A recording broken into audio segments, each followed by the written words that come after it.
नमस्ते। मेरा नाम है आलोक सोती और आप देख रहे हैं फिजिक्स फंडा बाय आलोक सोती। पूछता इंडिया एक प्लेलिस्ट है जिसमें आप देखते हैं कश्मीर से लेकर कन्याकुमारी तक, अरुणाचल प्रदेश से लेकर गुजरात तक के बच्चे सवाल पूछते हैं। गुजरात से ही एक सवाल आया आर्यन भूषण जी का, अहमदाबाद से। बहुत अच्छा सवाल है। इन्होंने कहा इनके पास एक लार्ज मेटल सीट थी और ये करंट इसमें बह रहा था, इसकी सरफेस पे जो है करंट फ्लो कर रहा था। तो जाहिर सी बात है कि इन्होंने करंट को ऐसे भी दिखा रखा था, एक लार्ज मेटल सीट थी और कहा साहब इसमें जो है इसकी सरफेस पे करंट फ्लो कर रहा है, तो जाहिर सी बात है मैग्नेटिक फील्ड पैदा हो जाएगी इसके आसपास। तो वही कैलकुलेट करना चाहते कि कितनी मैग्नेटिक फील्ड होगी, क्योंकि इनके पास लार्ज मेटल सीट थी। तो इन्होंने करंट न बता के करंट पर यूनिट लेंथ बता दिया। यानी इन्होंने कहा गुरु लैम्डा मालूम है, कहें ये क्या है, कहें ये है साहब करंट पर यूनिट लेंथ। आप कह लगे बताइए इस जो लार्ज मेटल सीट है इसके आसपास जो है कितना मैग्नेटिक फील्ड होगा। तो आपने कहा कि सर मैग्नेटिक फील्ड निकालने के लिए दो ही हमारे पास रूल्स हैं या प्रिंसिपल है जिसको हम यूज करके जो है मैग्नेटिक फील्ड निकालते हैं। कौन कौन से आप जानते हैं? पहला आपके पास था बायोट सावर्ट लॉ और दूसरा आपके पास था एम्पियर सर्क्यूटल्स लॉ। हम इस लार्ज मेटल सीट पे जिसमें करंट बह रही है दोनों नियम को यूज करेंगे। क्यों? इसका हम यूज करेंगे आपको डायरेक्शन ऑफ मैग्नेटिक फील्ड दिखाने के लिए और इससे हम कैलकुलेट करा देंगे, क्योंकि बहुत आसान होता है इसको कैलकुलेट करना। कह लगे सर इसका एम्पियर सर्क्यूटरी लॉ को कैसे यूज करते हैं? कह लगे कुछ नहीं, जहां भी मैग्नेटिक फील्ड निकालनी है एक क्लोज सरफेस ले लो। तो आपने कहा सर हमने इतनी एक क्लोज सरफेस ले ली। कितनी? एक क्लोज सरफेस ले ली। क्योंकि बहुत पास में था तो ये दूरी भी काफी कम होगी, इसको x ले लिया। ये थोड़ी सी लंबी ले ली, यहां से शुरू हुए a से हुए b पे आए, b से c पे आए, c से d पे आए। तो ये जो थी ये आपकी लेंथ ज्यादा थी और ये नियर था, तो आप कह सकते हैं x 2x हो गया या इधर 2x हो गया। एम आई राइट? तो इस तरीके से आपका व्यवस्था बन गई। इंसाफ ये चल रहा है हमारा, ठीक। और आप जानते हैं एम्पियर सर्क्यूटरी लॉ के बारे में क्या, कि सर किसी भी क्लोज पाथ में जो मैग्नेटिक फील्ड और डिस्प्लेसमेंट वेक्टर होता है वो किसके बराबर होता है? बहुत सिंपल होता है, mu zero time current flow through it, यानी म्यू जीरो आई से। आपने कहा भाई साहब एक समस्या आ गई, प्रश्नकर्ता ने करंट तो बताई नहीं थी, करंट पर यूनिट लेंथ बताई थी। तो आपने कहा कोई बात नहीं भाई साहब, इसी को यूज कर लेंगे। आप जानते हैं यही छोटा सा निकाल लें, दिख रहा है बेटा, lambda current per unit length, यानी ये कर दीजिए आई अपॉन एल होता है। छोटी करंट मिनिमम करंट होगा तो D I by D L हो गया। आपको आई निकालना था तो आपने कहा D I equal to lambda D L. छोटा है, ज्यादा की जरूरत है तो क्या करेंगे? इंटीग्रेट करेंगे कर दीजिए उठा के। तो अगर मान लीजिए हमको यहां से यहां तक की अगर हमको लेंथ में करंट निकालनी है तो हम बड़े आराम से कर सकते हैं कि भाई साहब जब हम शुरू हुए थे तो जीरो थे और फिर अब कुछ सीख गए फिजिक्स तो आई तक आ गए हैं, यहाँ पे जीरो थी और यहां से लेंथ एल हो गई। तो डी आई का आई, जीरो से आई, लैम्डा कांस्टेंट, डी एल का एल, जीरो से एल। यहाँ पे हम आप आईटी एडवांस वाले हैं इसलिए हम मान के चल रहे हैं कि लिमिट रखना आपको आता है। यानी कि जो पहली क्वेश्चन बनी ये और दूसरी जहां करंट की बात है इंटू लैम्डा एल, डायरेक्ट भी रख सकते थे क्योंकि आईटी एडवांस है तो थोड़ा सा दिखा दिया। आइए कह लगे सर हमको यहां से लेके इस क्लोज पाथ की मैग्नेटिक फील्ड और डिस्प्लेसमेंट वेक्टर अगर मिल जाए तो हमारा काम बन जाए। तो आपने कहा ए से बी आएंगे, फिर कहाँ आओगे, बी से सी, समझ रहे हो आर्यन,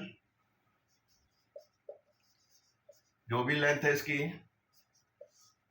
फिर आप आए सी से डी, जो भी आपके पास ये डिस्प्लेसमेंट वेक्टर है, और डी से ए जो भी है।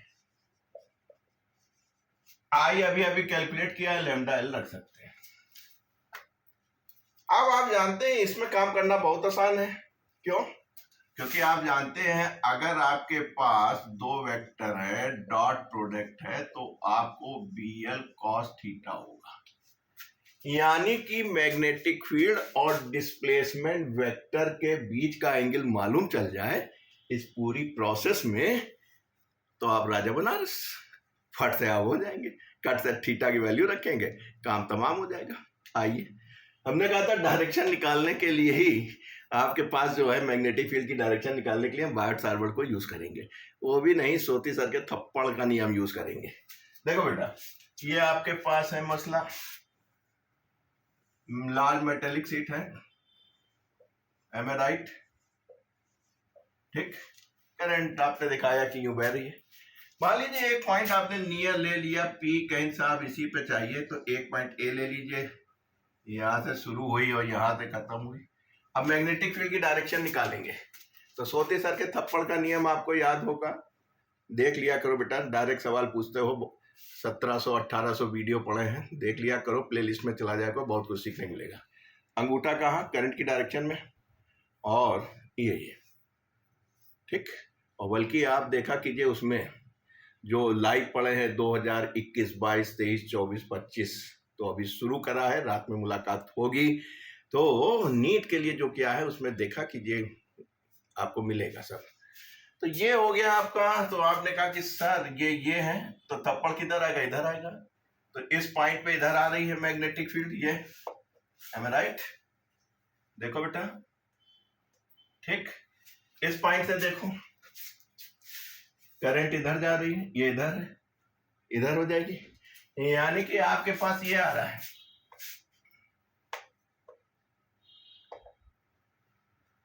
इस तरीके से थोड़ा सा तिरछा कर लीजिए।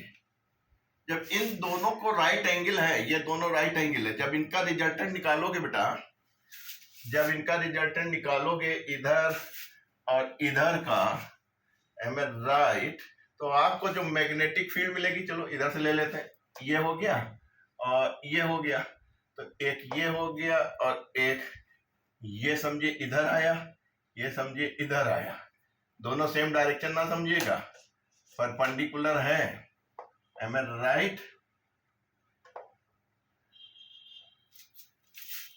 दिखाने की कोशिश कर रहा हूं, 3D में बन नहीं पा रहा सिस्टम हमारा, बन नहीं पा रहा है सिस्टम हमारा, बन नहीं पा रहा है।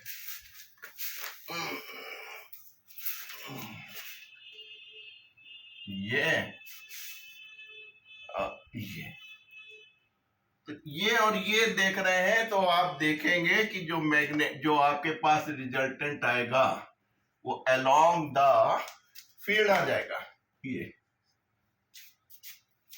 यहाँ पे मैग्नेटिक फील्ड की डायरेक्शन ये होगी, ये घूम के आएगा, यहाँ पे जो है इस लेंथ की परपेंडिकुलर होगी, और ये मिलेगी, इस लेंथ के क्रॉस ये मिलेगी, एम आई राइट? अगर हम बायोट सावर्ट लगा दें, या फिर से लगाने की कोशिश कर रहे हैं, ये हमारी करंट हो गई, ये हमारा पॉइंट हो गया, तो एक अंदर चला गया, एक करंट हो गई, इससे देखिए इस पॉइंट पे, तो पॉइंट की डायरेक्शन ये हो गई, करंट आपकी ये हो गई, एम आई राइट?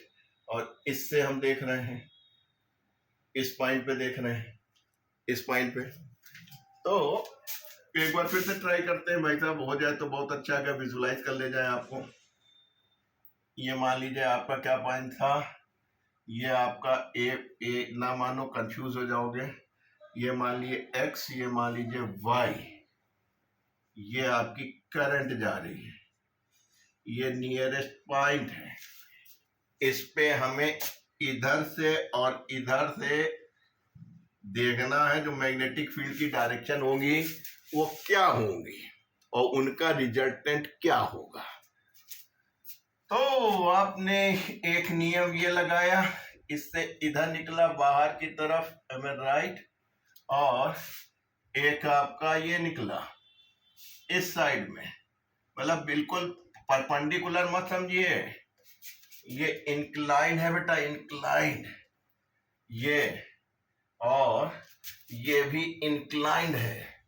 तो हम इसको दिखा नहीं पा रहे हैं, इसको हम ऐसे दिखा नहीं पा रहे हैं, आप ऐसे समझिए, इंक्लाइंड है, ये आपस में 90 डिग्री है। तो इनका जो रिजल्टेंट आएगा वो ये आएगा, ये आपका रिजल्टेंट हो जाएगा, इसका और इसका। 2D में दिख नहीं रहा है, यूं दिखा रहा हूं एरिया ऑफ क्रॉस सेक्शन से, ठीक। तो ये आपका आ रहा है, ऐसे इसका उल्टा हो जाएगा। यानी कि आप कहना क्या चाह रहा हूं, मैं कहना ये चाह रहा हूं कि भाई साहब ये और ये लेंथ DL इनके और इनके बीच में अलोंग है, इनके बीच में अलोंग है, यहां परपेंडिकुलर निकलेगा। यानी कि आप कहेंगे कि सर BDL, अब इंटीग्रेट करने दीजिए, cos 0 कट तो नहीं रहा बेटा, इनके बीच में, इसके और इसके बीच में cos 90 होगा, यहां पे आपका cos 0 होगा, और D से A इसके बीच में, इनकी लेंथ और मैग्नेटिक फील्ड के बीच में cos 90 होगा। तो cos 90 वाले खत्म हो जाएंगे बेटा, है राइट, ये 1 हो जाएगा। तो आप कह सकते हैं कि सर BDL इसका हो जाएगा और BDL इसका हो जाएगा, और μ0 लैम्डा L हो जाएगा। DL पूरी लेंथ को जब आप इंटीग्रेट करेंगे तो L मिल जाएगा आपको, यानी 2BL is equal to μ0 lambda L, LL cancel हो गया, μ0 लैम्डा बाई 2 दिख रहा है, बिल्कुल दिख रहा है, कट नहीं रहा है। तो मैं कहना क्या चाह रहा हूं, कहना कुछ नहीं चाह रहा हूं कि गुरु खूब सवाल लगाओ एम्पियर सर्क्यूटरी लॉ पे, ये आपकी बेसिक है। केवल आपको ये देखना है कि जो मैग्नेटिक फील्ड है और जो डिस्प्लेसमेंट वेक्टर है जो आप लेके चल रहे हैं, उसके बीच का एंगल निकाल लो। बस जिस दिन वो निकाल लोगे वो पता चल जाएगा, कितना भी कठिन सवाल होगा आप कर ले जाओगे।